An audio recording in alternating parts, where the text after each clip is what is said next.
So, fun fact, my grandpa used to do ghost photography, and I don't think he was skilled enough to, like, edit them to be scarier than they already were, because he was old, and did not know how to do that.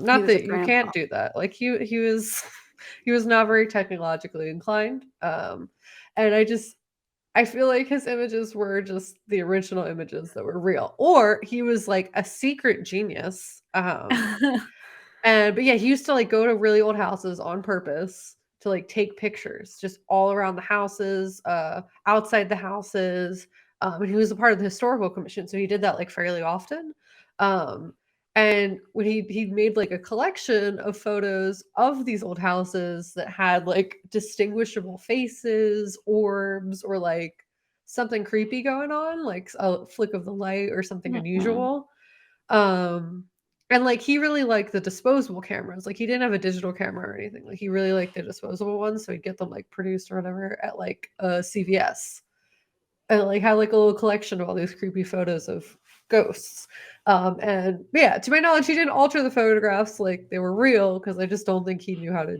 do that, but also if people in the 1800s could figure it out, I feel like maybe he could've, I don't know, so that's just, But like, it's a also, fun like, fact, to he used what to do that. end? Because, like, the Yeah, no, people in the that's fair. 1800s did it because they got attention, but your grandpa was just Yeah. doing it Yeah, he just did it for he only for showed, like, me kicks. and his, like, friend. Yeah. He didn't, I like, don't think it would be fake then. post them on the internet or publish them in a newspaper. He was just like, "This is a cool thing I do." Look at this There's guy. there's actually a picture after he died in his house that my mom took where there's an orb just, like, on my face. Hmm.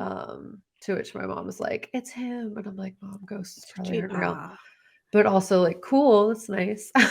Yeah. But, there is something, like, really interesting about, like, the possible existence of ghosts, as well as, like, the way in which our brains, because nothing is real, just fill in space, like, empty Mhm. space. It's like, "It could be this," and, like, that largely stem from our brain's interpretation, its best guess of like auditory and visual cues that give context to our overall existence.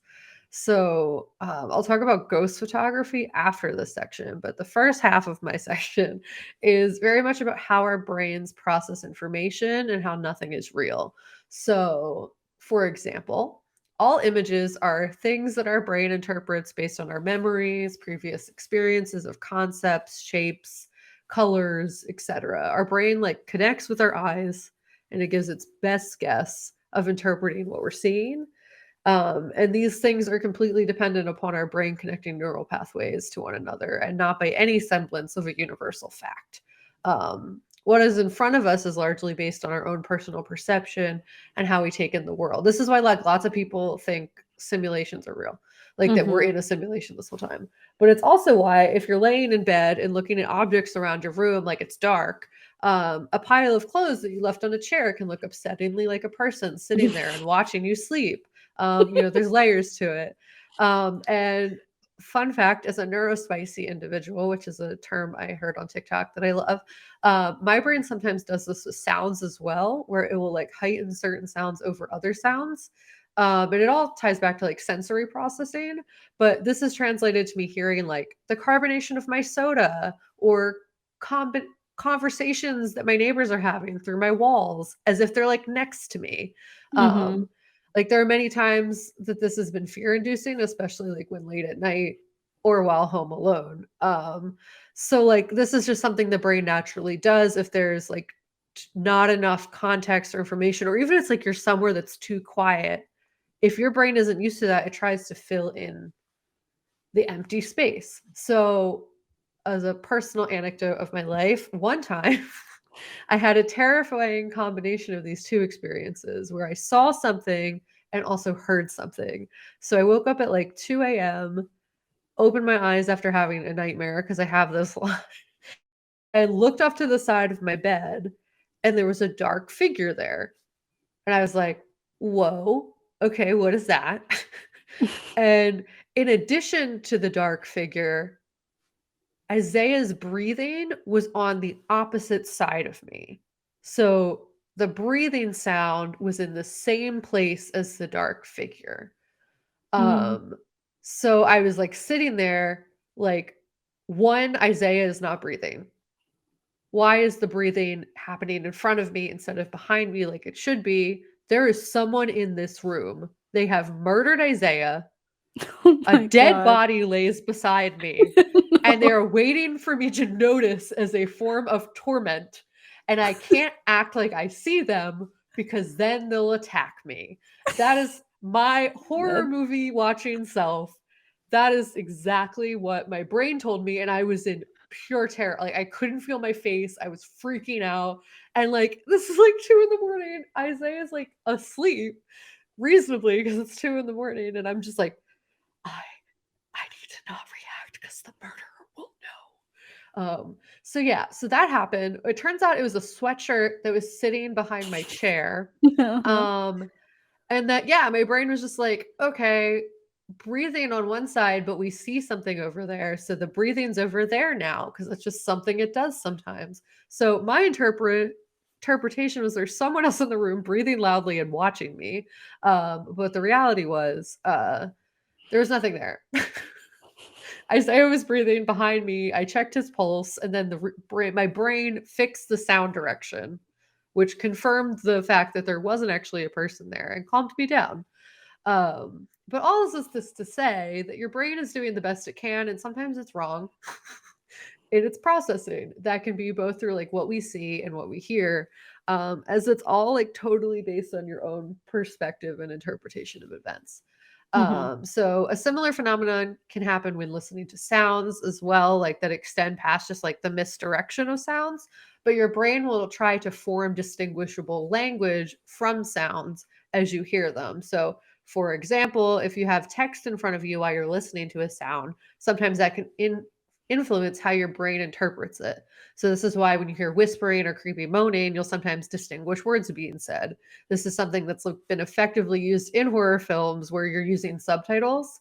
So, to someone not viewing the subtitles or where subtitles aren't provided, it could just sound like anything else. It could like vaguely sound like words, but you're like, that's indistinguishable moaning. I'm Mhm. not stressed about it. Like a little creepy, sure. But when you add subtitles to read, I will kill you, that is now what you hear. And that's terrifying because you're like, why is the voice going to kill you? So your brain thanks the subtitles kindly for the context and then asks no further questions. Um, and this It's is like also what? it's like Animal Crossing because Yeah. they're not speaking English, they're just speaking gibberish, but the subtitles, so you're like, "Oh, they're saying the words, but fast."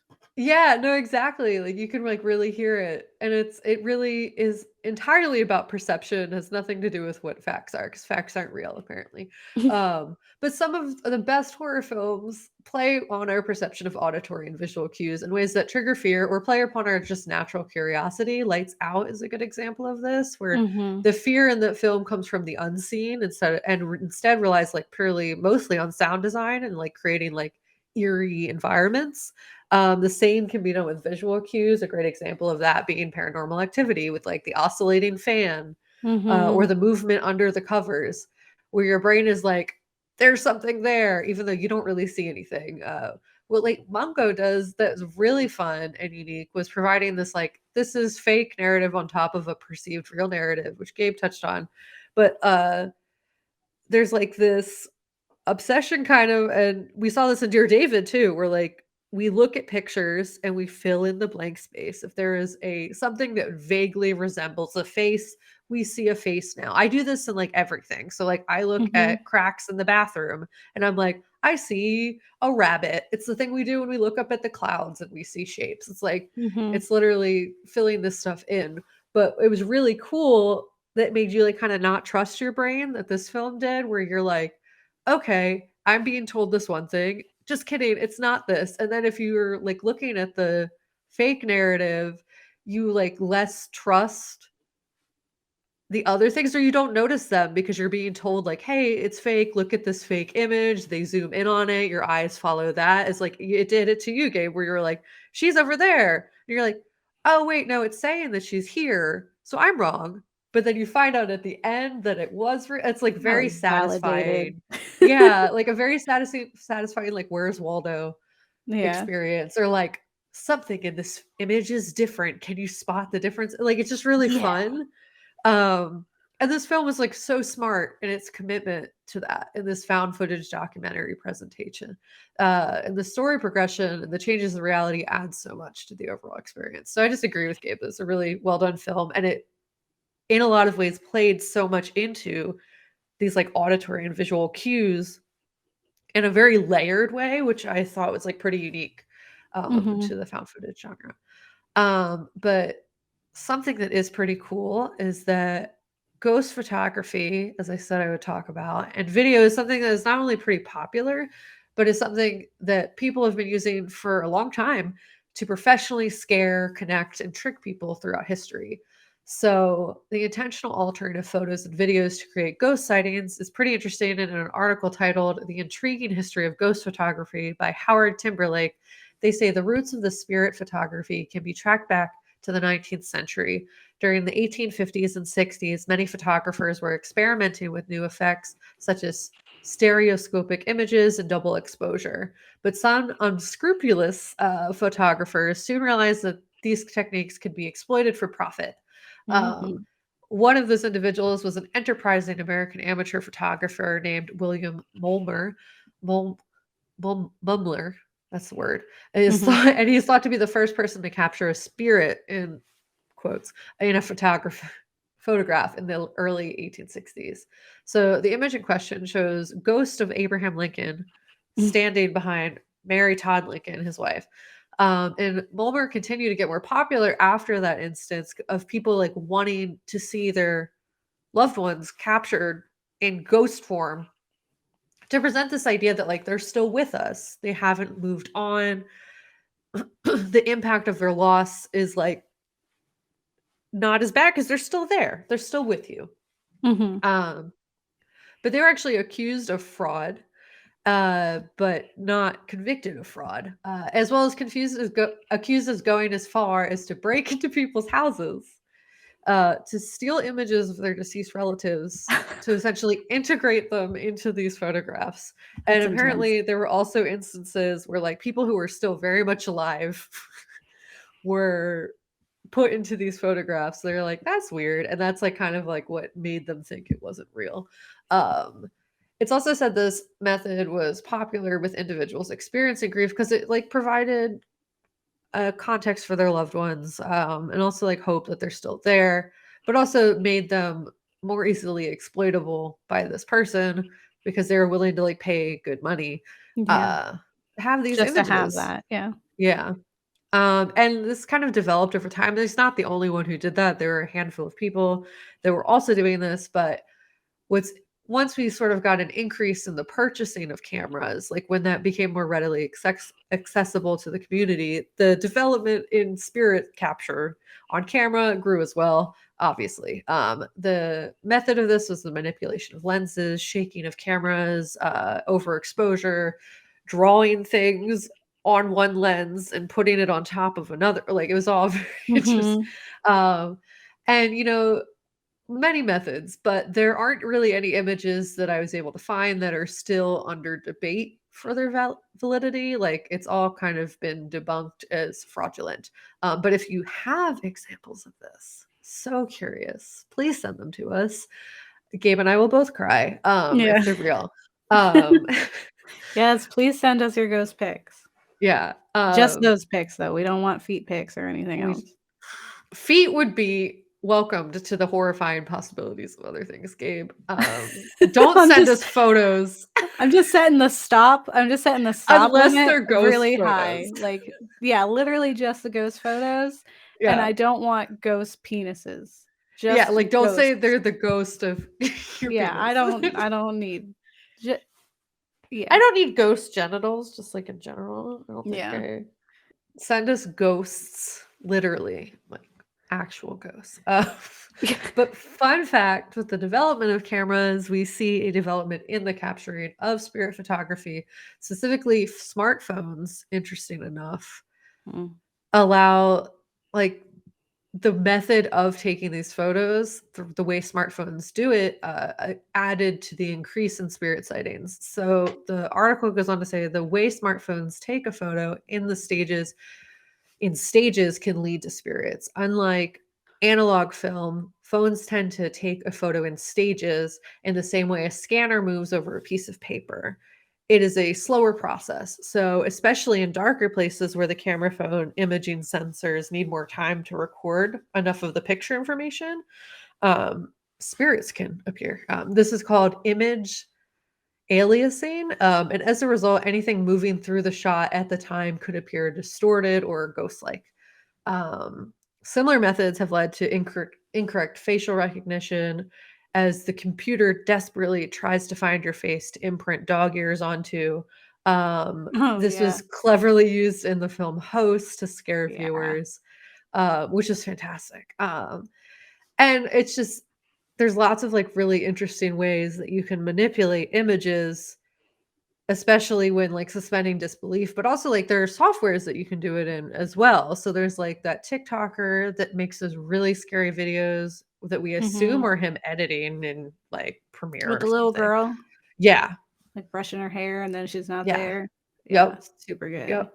And then also like the existence of Photoshop calls like kind of all images into question because you can do a lot in Photoshop.